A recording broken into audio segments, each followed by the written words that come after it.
dosages that he says is like toned down, because you know people don't talk about, like IFBB pros and just people in general, like that talk about on the open air, like dosages that bodybuilders use or dosages that they use.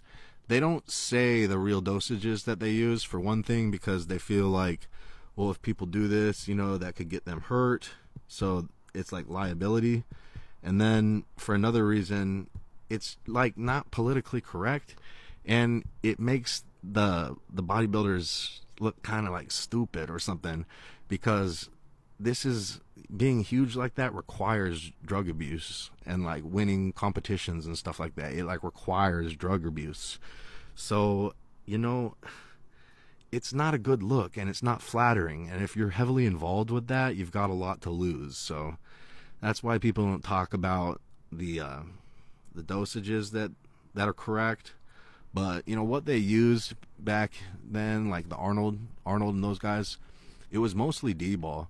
Like Dianabol is what they were building up like their muscles on. Sergio Oliva and Larry Scott, Mr. Olympia, Arnold, you know, D-ball was a big part of it. So they'd take D-ball tablets throughout the day, not once a day.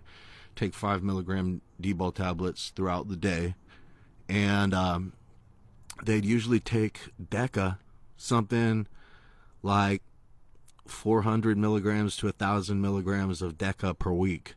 And because they knew that steroids orals work better with an injectable run in there. And the thing with Deca is that since they wouldn't use any testosterone, they would just use the Deca. And when you do that, it doesn't have a big effect on hair loss the way that testosterone does. And also, it allows you to still have like a sex drive and like functioning libido and stuff. So when Deca is paired with testosterone, then it starts giving you side effects, because it does a bunch of weird stuff in your body when it's mixed with testosterone. So if you just do Deca alone, you're gonna avoid a bunch of side effects.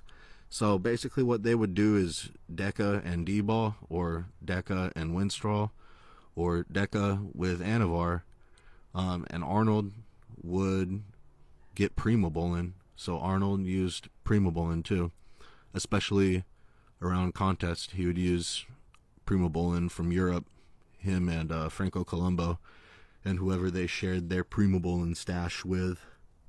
So that's what they used back then. And they also used cadaver growth hormone. They used this stuff called crescormin.